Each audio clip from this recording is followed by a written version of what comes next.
નમસ્કાર વિદ્યાર્થી મિત્રો, ફરી એકવાર સ્વાગત છે આપ સૌનું.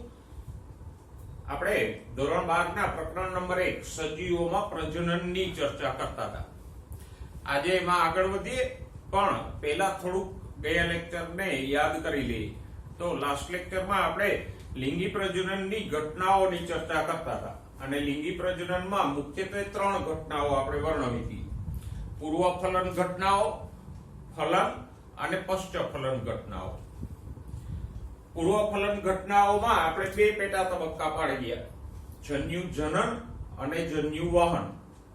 અને એમાંથી જન્યુ જનન એટલે કે જન્યુઓના નિર્માણની આપણે ચર્ચા કરી ગયા. અને જન્યુ જનનમાં સાથે સાથે આપણે એ પણ ચર્ચા કરી કે સમજન્યુ કોને કહેવાય, વિષમજન્યુ કોને કહેવાય. પછી સજીવોમાં જાતીયતા એટલે એકલિંગી સજીવો અને દ્વિલિંગી સજીવોની વાત કરી હતી. જન્યુ જનન દરમિયાન કોષ વિભાજનની પણ ચર્ચા આપણે ગયા લેક્ચરમાં કરી ગયા. આજે પૂર્વ ફલન ઘટનાનો બીજો તબક્કો જોઈએ, અને એ બીજો તબક્કો છે જન્યુ વહન.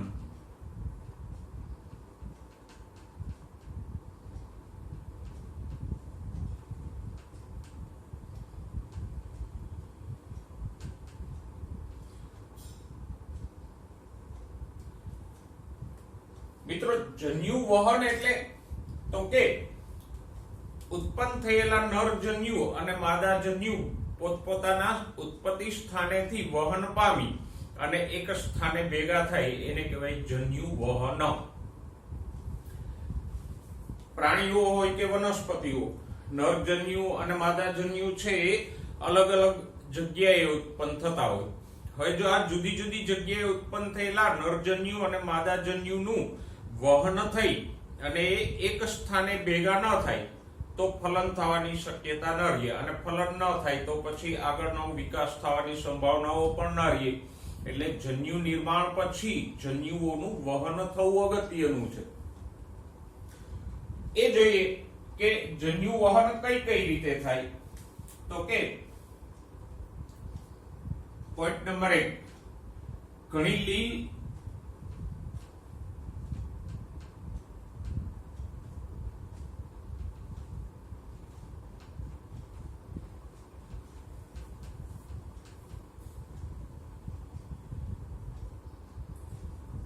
અને ઘણી બધી ફૂગમાં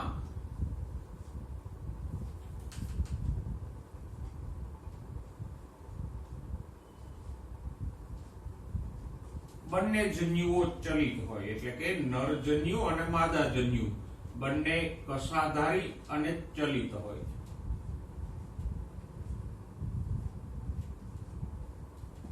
એટલે બંને જન્યુઓ છે વહન પામશે. એનાથી આગળ જુઓ તો ઘણી બધી વનસ્પતિઓ, અમુક લીલ, પછી ઘણી બધી ફૂગ,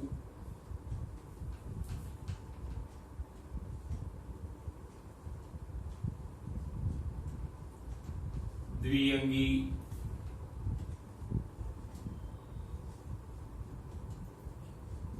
ત્રિઅંગી, આ બધી જે નીચેની કક્ષાની વનસ્પતિઓ છે એમાં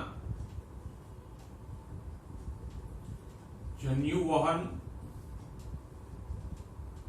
પાણીના માધ્યમથી થાય.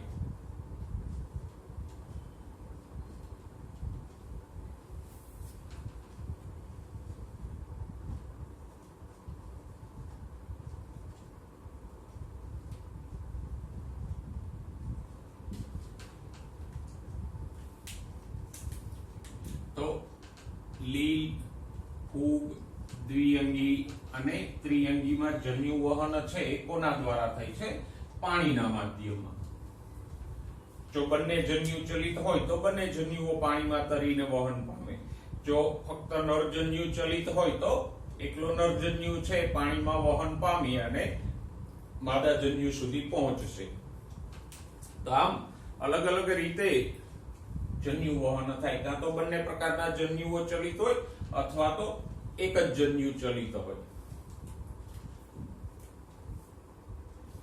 ઉચ્ચ કક્ષાની વનસ્પતિઓ છે અનાવૃત કે આવૃત બીજધારીમાં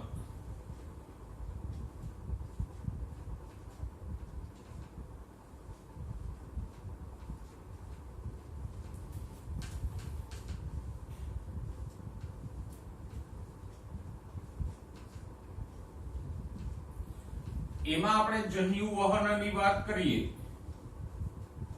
તો એ થોડું અલગ રીતે થાય. એમાં પાણી દ્વારા જન્યુ વહન થતું નથી, પણ એના જન્યુ વહનમાં આપણે મુખ્ય બે પેટા તબક્કાઓ દર્શાવી શકીએ. એક તો પરાગનયન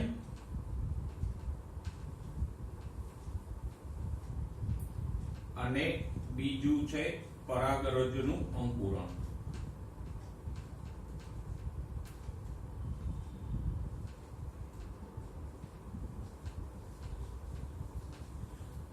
અનાવૃત કે આવૃત બીજધારી વનસ્પતિઓમાં જન્યુ વહનમાં આપણે આ બે ભાગો પાડી શકીએ,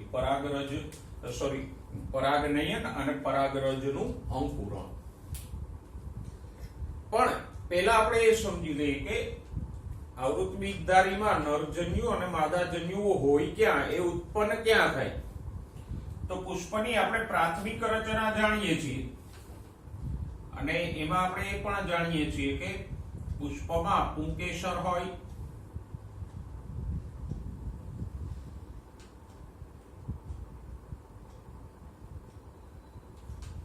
અને પુંકેસરના આ ફૂલેલા ભાગને કહેવાય પરાગાશય.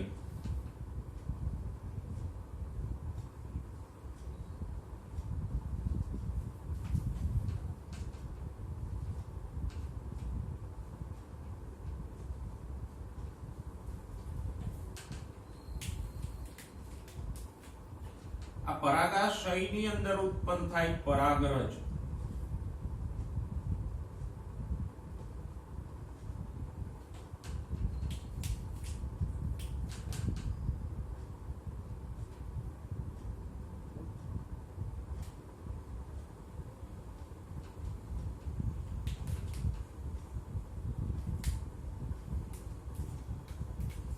અને પરાગરજની અંદર બે અચલિત નરજન્યુઓનું નિર્માણ થાય.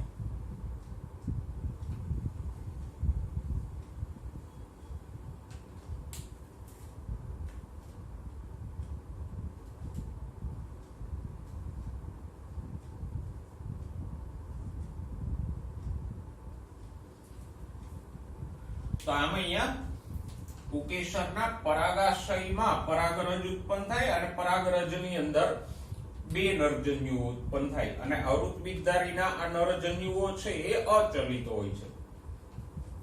ઓકે, નરજન્યુની ઉત્પત્તિની વાત કરી. હવે માદાજન્યુની વાત કરીએ તો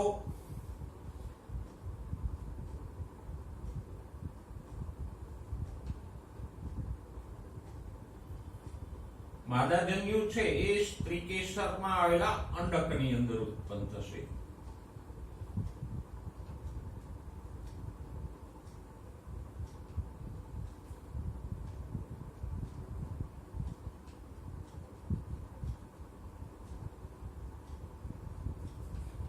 આ એક સ્ત્રીકેસર છે.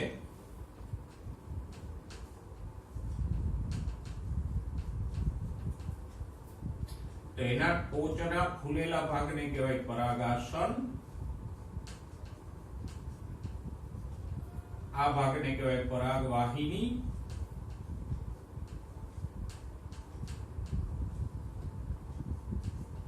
અને આ ફૂલેલા ભાગને કહેશું બીજાશય. તો સ્ત્રીકેસરમાં ત્રણ ભાગો હોય, પરાગાસન, પરાગવાહિની અને બીજાશય.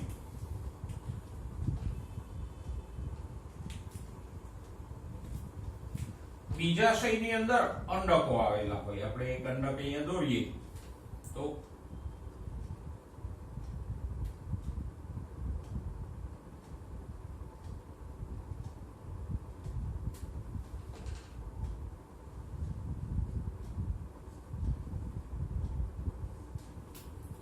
અંડક અને અંડકની અંદર ઉત્પન્ન થાય માદાજન્યુ.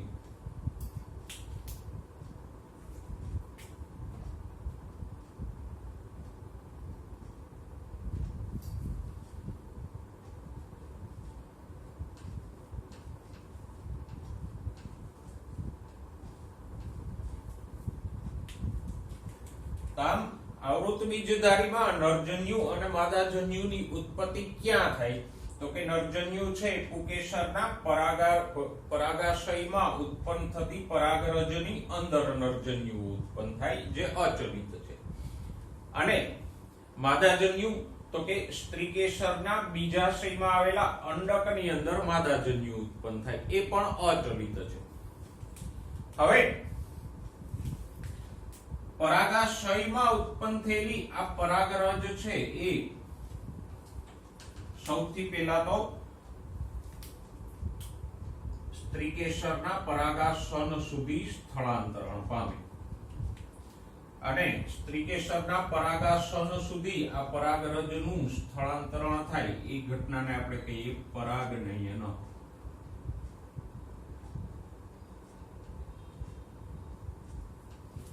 આમ સપુષ્પી વનસ્પતિઓમાં જન્યુ વહન દરમિયાન પહેલા પરાગનયન થાય, એટલે કે પુકેસરની પરાગરજ છે એ સ્ત્રીકેસરના પરાગાસન સુધી પહોંચે. ઓકે, હવે પરાગનયન માટે ઘણી વખત વાહકોની પણ જરૂર પડતી હોય. ઉદાહરણ તરીકે જુઓ, દ્વિલિંગી પુષ્પો હોય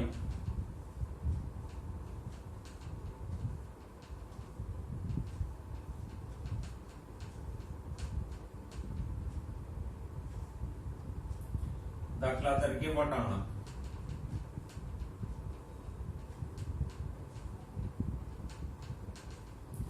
તો એમાં કોઈ પરાગવાહકોની જરૂર નથી.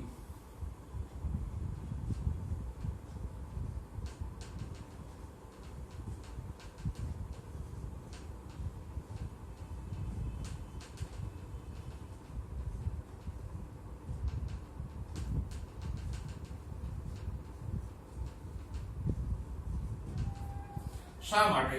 તો કે અહીંયા દ્વિલિંગી પુષ્પ છે એટલે આમ પુકેસરોની બાજુમાં જ પરાગાશય હશે. આ પરાગાશય છે અને વટાણામાં આવા 10 પુકેસરો હોય.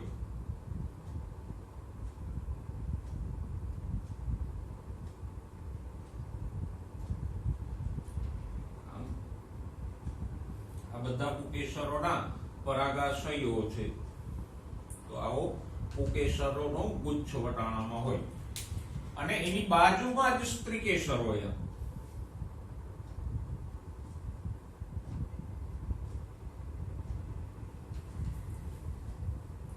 તો અહીંયા કોઈ પરાગવાહકની જરૂરિયાત નહીં રહે, એટલા માટે રહે કે પરાગાશય અને પરાગાસન બે બાજુમાં જ છે, તો સહેલાઈથી પરાગરજ અહીંયા ટ્રાન્સફર થઈ શકશે. પણ ઘણા બધા એકલિંગી પુષ્પો છે, પછી એકલિંગી એક શબ્દની હોય કે એકલિંગી દ્વિશબ્દની હોય.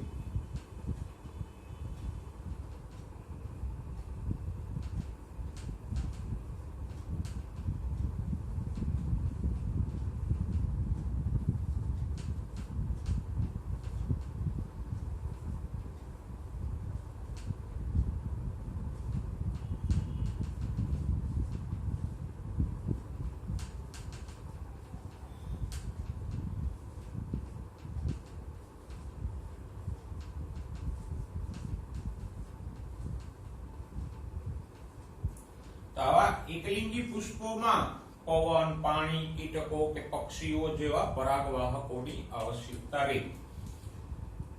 તો આમ આપણે આવૃત બીજધારીમાં જન્યુવહનમાં પેલા પરાગનયનને સમજ્યા. ઓકે, પણ હવે સવાલ એ થાય કે પરાગનયનથી તો પરાગરજ છે ફક્ત પરાગાસન સુધી જ પહોંચી, જ્યારે માદાજન્યુ તો છે કયા છે?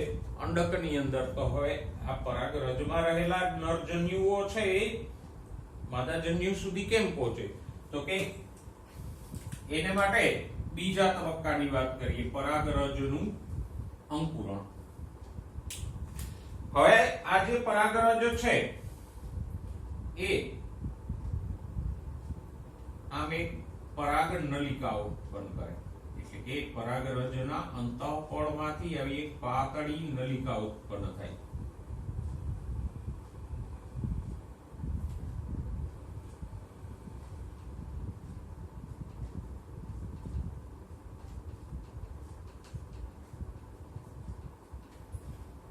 અને આ પરાગ નલિકા ઉત્પન્ન થવાની ઘટનાને જ કહેવાય પરાગરજનું અંકુરણ. તો પરાગનયન પામ્યા પછી આમ પરાગરજનું અંકુરણ થાય અને આ પરાગ નલિકા દ્વારા આ બે નરજન્યુઓ છે એ અહીંયા પહોંચી જાય. તો આમ પરાગ નલિકા મારફતે નરજન્યુઓ છે અંડકમાં આવેલા માદાજન્યુ સુધી પહોંચી જાય. તો અહીંયા જન્યુ વહનમાં બે તબક્કાઓ છે, પરાગનયન અને પરાગરજનું અંકુરણ. અને આપણે એને પ્રકરણ નંબર 2 માં આ આખી પ્રક્રિયા છે વિસ્તારથી જોઈશું. ફરી એક વખત આ મુદ્દાને આપણે ટૂંકમાં જોઈએ તો આપણે વાત કરતા હતા લિંગી પ્રજનનની ઘટનાનો પહેલો તબક્કો પૂર્વ ફલન ઘટનાઓ, અને પૂર્વ ફલન ઘટનાઓનો બીજો પેટા તબક્કો જન્યુ વહન.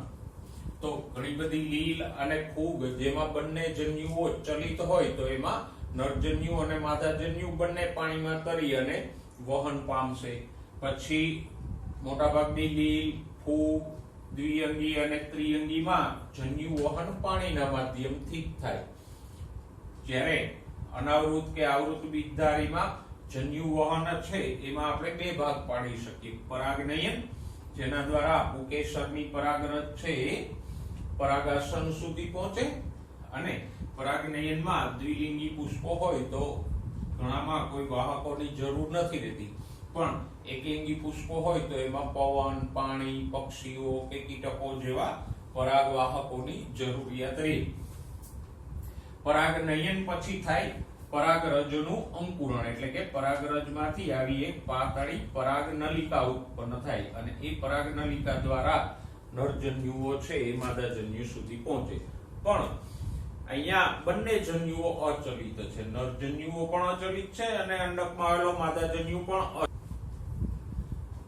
ઓકે વિદ્યાર્થી મિત્રો, જન્યુ વહન તમે સમજી ગયા છો, પણ જન્યુ વહનમાં એક વસ્તુ ખાસ યાદ રાખજો કે મોટાભાગની વનસ્પતિઓ અને મોટાભાગના પ્રાણીઓમાં નરજન્યુ છે એ વહન પામે છે, માદાજન્યુ છે એ તો મોટાભાગના કિસ્સાઓમાં અચલિત હોય. તો અહીંયા નરજન્યુનું વહન થાય છે માટે એનો વ્યય થવાની સંભાવના પણ ઊંચી રહે, એટલે કે નાશ થવાની સંભાવના પણ ઊંચી રહે. એટલે જ માદાજન્યુની સાપેક્ષે નરજન્યુની સંખ્યા ઘણી બધી મોટી હોય. દાખલા તરીકે મનુષ્યની જ વાત કરો તો મનુષ્યમાં દરેક માસિક ચક્રમાં એક જ માદાજન્યુ એટલે અંડકોષ ઉત્પન્ન થાય, પણ એની સામે નરજન્યુઓ એટલે શુક્રકોષોની સંખ્યા કરોડોમાં હોય. વહન થાય છે તો આ વહન દરમિયાન ઘણા બધા નરજન્યુઓ છે એ નાશ પામી જાય. તો આમ નાશ થવાની કે વ્યય થવાની સંભાવના ઊંચી હોવાને કારણે મોટાભાગના સજીવોમાં નરજન્યુઓની સંખ્યા માદાજન્યુની સાપેક્ષે ઘણી બધી વિશાળ હોય.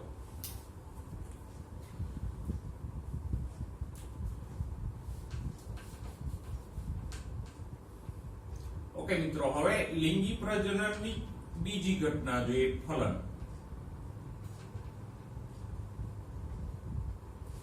ફલનને ઘણીવાર જન્યુ યુગ્મન પણ કહેવામાં આવે. ફલન માટે વપરાતો બીજો પર્યાય શબ્દ કયો છે? જન્યુ યુગ્મન.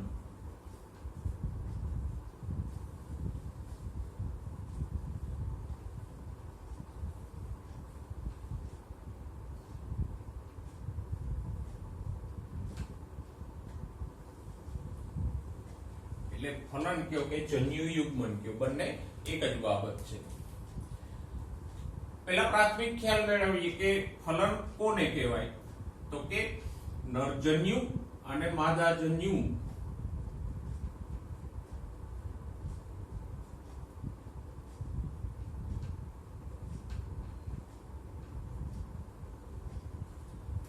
જન્યુ વહનની ક્રિયા દ્વારા એક સ્થાને ભેગા થાય, વહન પામીને.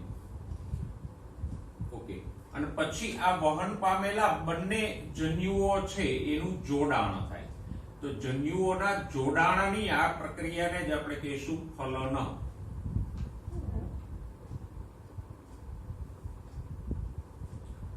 આમ ફલન એટલે બીજું કઈ નહીં પણ નરજન્યુ અને માદાજન્યુનું જોડાણ.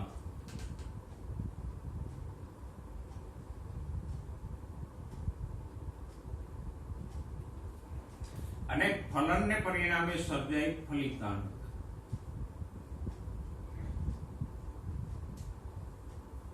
ફલિતાંડ માટે બીજો શબ્દ વપરાય યુગ્મનજ. તો આમ નરજન્યુ અને માદાજન્યુ વચ્ચેના જોડાણને આપણે કહીશું જન્યુ યુગ્મન કે ફલન, અને ફલનને પરિણામે ફલિતાંડ અથવા તો યુગ્મનજ નામના એક કોષનું નિર્માણ થાય. ઓકે, થોડીક વચ્ચે વધારાની વાત લઈ લઈએ. આપણે અગાઉ શીખી ગયા કે જન્યુઓ હંમેશા એકકીય હોય, એટલે કે એમાં રંગસૂત્રોનો એક જ સેટ હોય, અને એકકીયને આપણે સ્મોલ n થી દર્શાવતા હતા. અને જન્યુઓ હંમેશા એકકીય જ હોય. હવે જ્યારે ફલન થાય ત્યારે તો કે બે એકકીય નરજન્યુઓનું જોડાણ થાય એટલે ફલિતાંડ હંમેશા કેવું બનશે? દ્વિકીય. કારણ કે રંગસૂત્રનો એક સેટ નરજન્યુમાંથી આવે, રંગસૂત્રનો બીજો સેટ માદાજન્યુમાંથી આવે, એટલે ફલિતાંડમાં રંગસૂત્રોના બે સેટ થઈ જાય, અને એને આપણે શું કહીએ? 2n અથવા દ્વિકીય. તો આમ જેમ જન્યુઓ હંમેશા એકકીય હોય એમ ફલિતાંડ હંમેશા દ્વિકીય હોય. ઓકે, મૂળ વાત ઉપર પાછા આવીએ તો ફલન છે એ મહત્વનો તબક્કો છે, કારણ કે ફલન વિના આગળનો વિકાસ શક્ય ન થાય. મોટે ભાગે ફલન થાય, ફલિતાંડ બને, અને પછી ફલિતાંડમાંથી નવો સજીવ ઉત્પન્ન થતો હોય. તો ફલન છે લિંગી પ્રજનનનો એક અતિશય મહત્વનો તબક્કો છે. ફલનના પ્રકારો જોઈએ. ફલન ક્યાં થાય છે એના આધારે ફલનના બે પ્રકારો જોઈએ. ફલનનો પહેલો પ્રકાર છે અંતઃફલન. સોરી, આપણે પહેલા બાહ્ય ફલન લખીએ. તો ફલનનો પહેલો પ્રકાર છે બાહ્ય ફલન, અને બીજો પ્રકાર છે અંતઃફલન.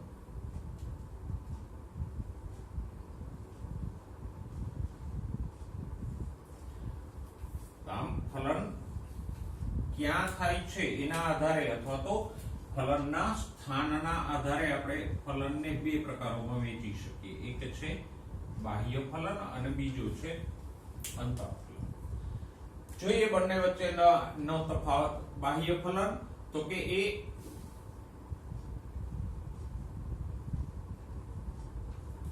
શરીરની બહાર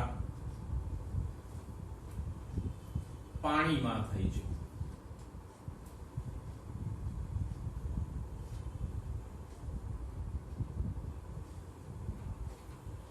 અને શરીરની બહાર થાય છે માટે જ આપણે એને બાહ્ય ફલન કીધું. જ્યારે અંતઃફલન છે એ માદાના શરીરની અંદર થાય.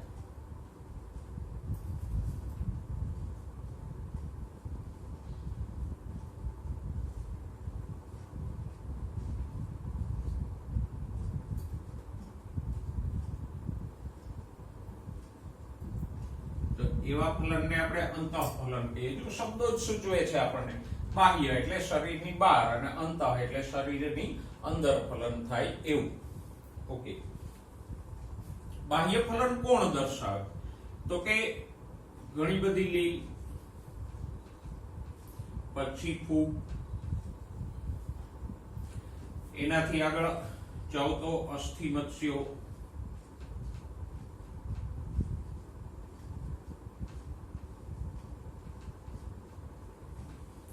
દેડકા જેવા ઉભયજીવીઓ,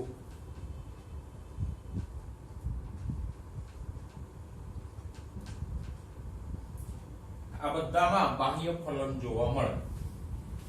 અંતઃફલન તો કે ઘણી ફૂગ અને બધી જ દ્વિઅંગી, બધી જ ત્રિઅંગી,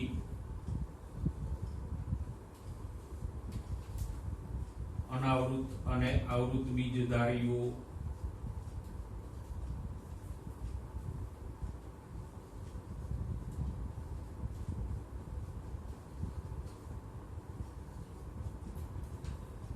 પ્રાણીઓની વાત કરો તો સરીસૃપ,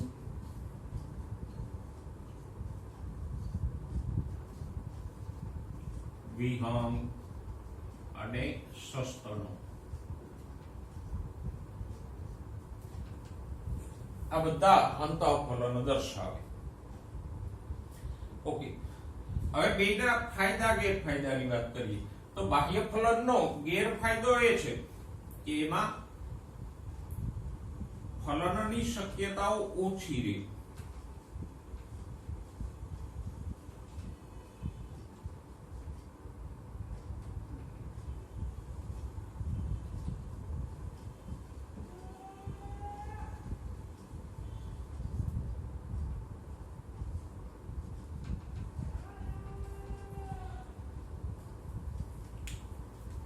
કારણ કે અહીંયા જન્યુઓ છે પાણીમાં મુક્ત થાય છે, તો પાણીમાં મુક્ત થયેલા જન્યુઓ છે એ તો પાણી દ્વારા તણાઈ જાય અથવા તો કોઈ શિકારીઓ છે આ અંડકોષોને ખાઈ જાય, તો આમ એમાં નાશ થવાની શક્યતાઓ વધારે છે. એટલે અહીંયા ફલનની શક્યતાઓ ઓછી છે. પછી બીજું તો કે એમાં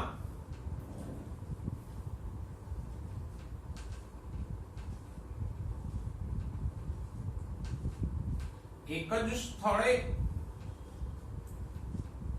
અને એક જ સમયે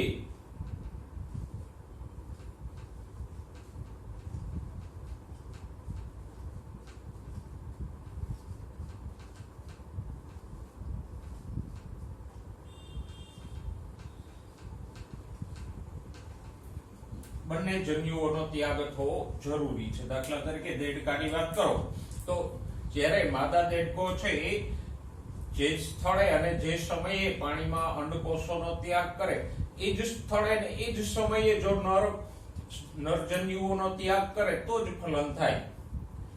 જો બંને વારાફરતી જન્યુઓનો ત્યાગ કરશે તો પછી ફલન થવાના કોઈ ચાન્સીસ રહેશે નહીં. એટલે આમાં આ ગેરફાયદાઓ છે કે એમાં ફલનની શક્યતાઓ ઓછી રહે. પછી નરજન્યુ અને માદાજન્યુનો ત્યાગ એક જ સ્થળે અને એક જ સમયે થવો આવશ્યક છે. ઓકે, અહીંયા ફલનની શક્યતાઓ ઊંચી રહે છે.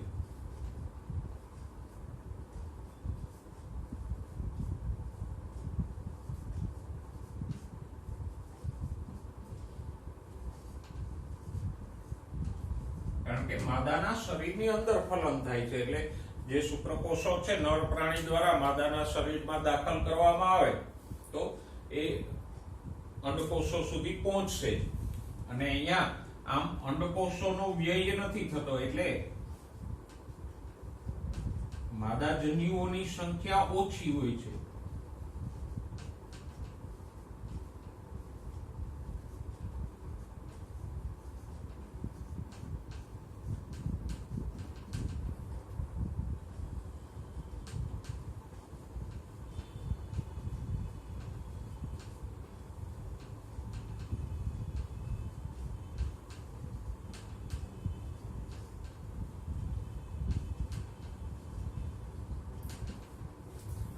અહીંયા બંને જન્યુઓની સંખ્યા વધારે રહેવી જોઈએ, જ્યારે અહીંયા માદાજન્યુઓ વહન નથી પામતા, એટલે માદાજન્યુઓની સંખ્યા ઓછી હશે તો ચાલશે. તો આમ આપણે ફલનમાં બાહ્ય ફલન અને અંતઃફલનની વાત કરી. ધ્યાનમાં રાખજો, બાહ્ય ફલન કોણ કોણ દર્શાવે છે તો કે અમુક લીલ, ફૂગ, અસ્થિમત્સ્યો અને ઉભયજીવીઓ બાહ્ય ફલન દર્શાવે. જ્યારે મોટાભાગની ફૂગ, દ્વિઅંગીઓ, ત્રિઅંગીઓ, અનાવૃત અને આવૃત બીજધારીઓ પ્રાણીઓમાં સરીસૃપ, વિહંગ અને સસ્તન પ્રાણીઓ છે એ અંતઃફલન દર્શાવે. બાહ્ય ફલનમાં ફલનની શક્યતાઓ ઓછી હોય, જ્યારે અંતઃફલનમાં ફલનની શક્યતાઓ વધારે રહેશે. તો આપણે ફલન વિશે ચર્ચા કરી. હવે ફલનને સંબંધિત એક નાનો એવો મુદ્દો આપણને આપ્યો છે, અસંયોગી જનન.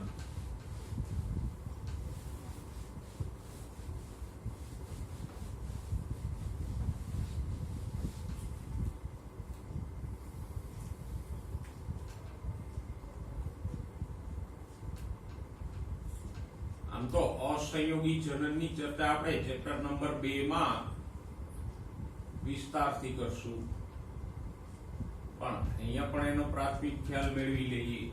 અસંયોગી જનન એટલે તો કે ફલન વગર જ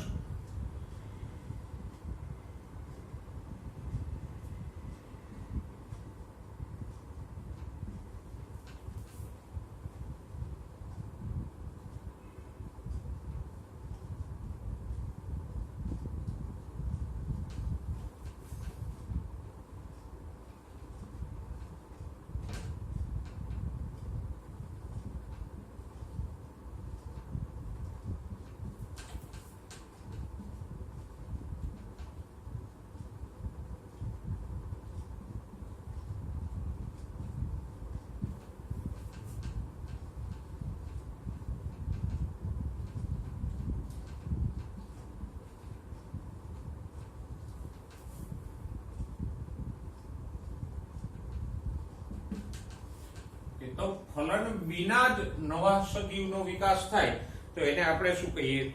અસંયોગી જનન.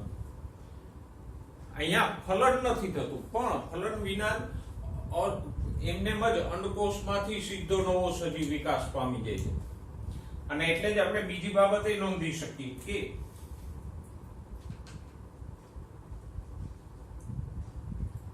અસંયોગી જનનથી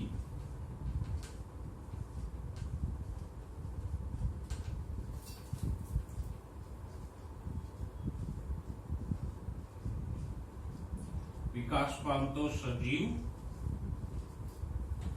હંમેશા એકકીય હોય.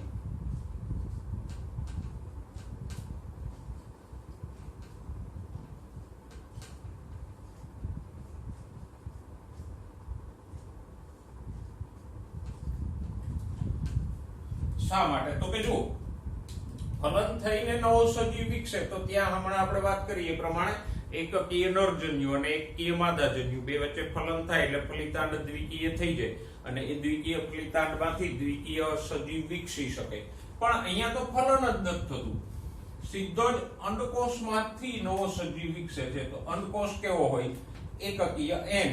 તો પછી એમાંથી જે સજીવ વિકસે એ પણ હંમેશા કેવો હોય? એકકીય.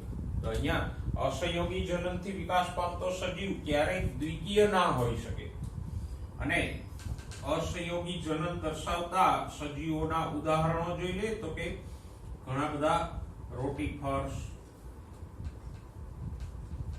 એટલે કે સૂત્રકૃમિઓ, પછી કામદાર મધમાખીઓ,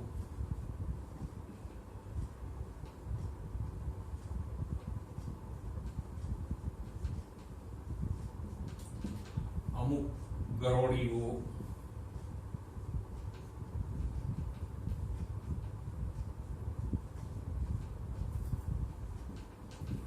અને ટર્કી જેવા પક્ષીઓ. ટર્કી એક પ્રકારનું પક્ષી છે. તો રોટીફર્સ, કામદાર મધમાખીઓ, અમુક ગરોળીઓ અને ટર્કી જેવા પક્ષીઓ છે એ અસંયોગી જનનથી નવો સજીવ ઉત્પન્ન કરતા હોય છે. ઓકે મિત્રો, તો આજે આપણે બે મુદ્દાઓ જોયા, જન્યુ વહન અને ફલન.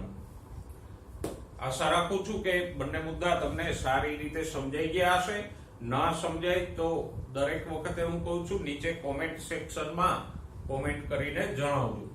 અને બીજી વાત, હું જે કંઈ બોર્ડ વર્ક કરું છું કે બોર્ડ ઉપર કે વિડીયોની સ્લાઇડમાં જે કંઈ દર્શાવું છું એ બધા મુદ્દાઓની નોંધ એક અલગ નોટમાં કરજો, જેથી કરીને તમને આગળ જતા પરીક્ષા સમયે ઝડપી રિવિઝન માટે આ ટૂંકા મુદ્દાઓ ઉપયોગી થશે. તો અત્યારથી જ એક જુદી નોટમાં આ બધા મુદ્દાઓની નોંધ કરવાનું શરૂ કરી દેશો. કંઈ પણ મુશ્કેલી હોય તો મને જણાવજો.